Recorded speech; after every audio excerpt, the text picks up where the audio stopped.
Hi there, I'm Tasha Osman. I'm your prof for EDU 7150, and I want to do a quick video introduction today to Module 1 and to our course.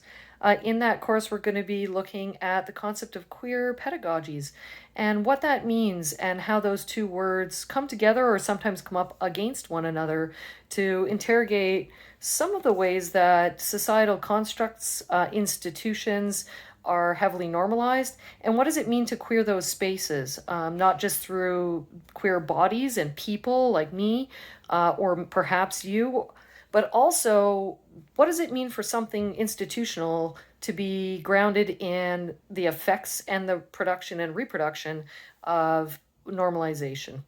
One of the guides that I have for this course, if you're not familiar with the history of queer people and queer theory, is this great book called Queer A Graphic History. Now, it's a fantastic book, and you can get it at the bookstore. You can also get it online at the University Library, I believe, and easily off Amazon, which is where I got this copy. But I have ordered a number of copies to the bookstore, and I hope that they're available. It's a super friendly guide that uses some graphical imagery to go through some of the concepts that we might encounter in the course. I guess I picked a really racy page there, but there you have it. And, as a graphic guide, it gives you short snips and kind of to the point of different people's theorizations. So when they do come up in our readings, you have something to go back to. If you have a guide in hand already from taking a previous queer theory course or queer studies course, you can use that as well. This one's a fairly recent book, and so I highly recommend it. So I'm going to go through just a couple of concepts by way of slides or on a PowerPoint, just to introduce some of our thinking, and this is to complement and not replace the Module 1 introduction, which really lays the groundwork for this module, which is 1 week long. Also, I encourage you to read the syllabus in full and look at the reading list. All of the readings will be posted on Brightspace for this course, so you don't have to go digging around the library for those.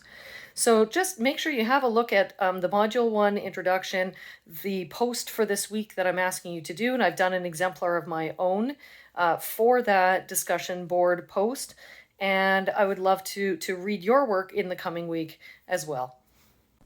So just as an opening idea around what is this course about, I briefly introduced it there when you could see my face, and now I've just switched to about 3 slides just to give a little bit of background on this area of study. The big question is, what do we mean when we talk about queer pedagogy?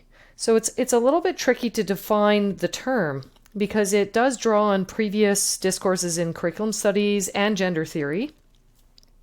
Now, the reason I have Mary Bryson and Suzanne de Castel here is because the term is alleged to have originated in the academic literature with Mary Bryson and Suzanne de Castel in the article, Queer Pedagogy Practice Makes Imperfect. And what they're doing is reflecting on their own attempts to grapple with post-structuralist theories of subjectivity and essentialist constructions of identity in the context of their own course on lesbian studies, and they co-taught that course together. So they wanted to describe the goals, organizing principles, content, and outcomes of their engagement in the production of a queer pedagogy, which, and the quotation here, is a radical form of educative practice implemented deliberately to interfere in the production of normalcy in school subjects. However, interestingly, in their piece, they put in all of this effort, but still the discourses were permeated with the backdrop of white heterosexual dominance and a really fixed notion of lesbian identity that remains stable within the institutional context despite the course's explicit attempts to disrupt those monolithic constructions of the concept. So, but they do provide a good working concept of what queer pedagogy is. In Deborah Britsman's work, which I want to introduce next, Deborah Britsman is a major psychoanalytic thinker in education, and Britsman's work is one that I lean on heavily to ask what's going on at the level of the unconscious. What are some of the things in our own lived histories that transfer into the pedagogical spaces that we occupy, whether we're as teachers, mentors, working in hospital, delivering medical education as instructors for new nurses, for new physicians, on rounds, in residencies, and so forth. In this article, Is There a Queer Pedagogy or Stop Reading Straight? Deborah Britsman does assert that queer theory, when brought together with pedagogy, using the psychoanalytic method, reveals that the relationship between knowledge and ignorance is neither oppositional nor binary. And I like that. Right off the bat, we're disrupting a binary.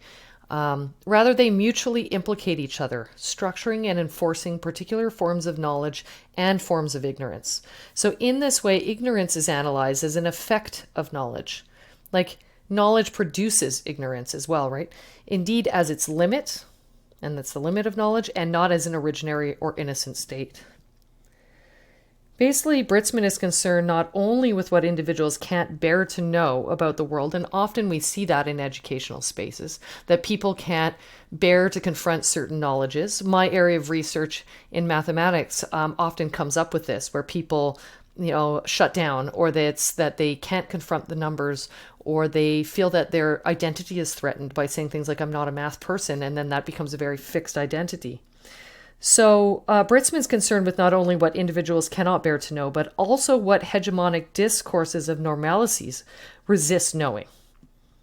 So queer theory, she suggests, can think of resistance as not outside of the subject of knowledge or the knowledge of subjects, but rather as constitutive of knowledge and its subjects.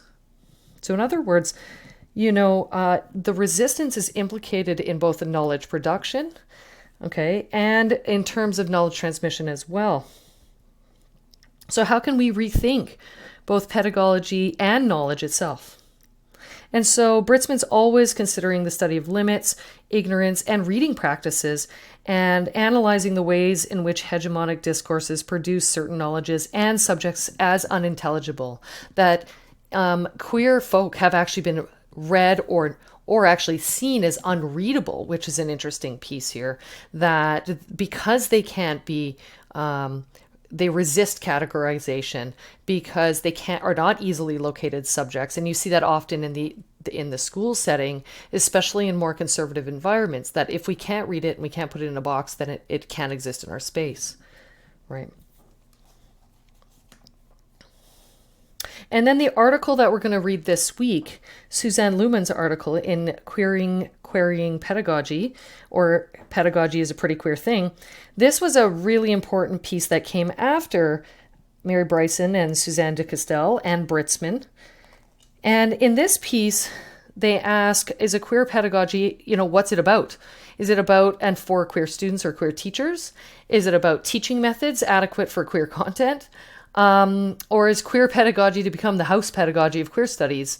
Or is it about queering of pedagogical theory? And these are super important questions, right? So what is queer in the whole discourse?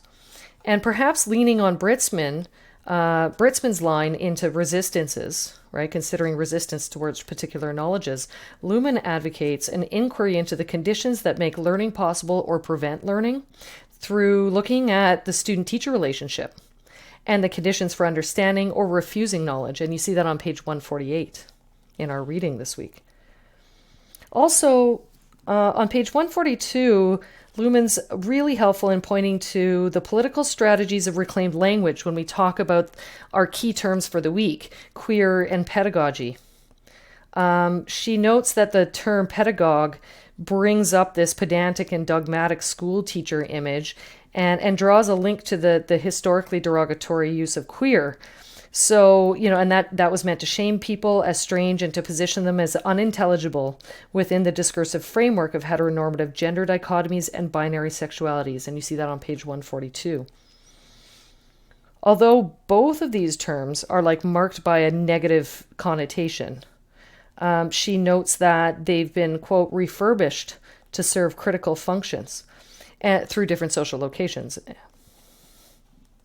So what we're looking at this week is how queer critically disrupts the production of normativities, with some attention to sexualities and genders, but not exclusively, and that how pedagogy, when lined up with descriptors like anti-racist or feminist, for example, they denote a position that's critical of mainstream education as a site of unequal power relations.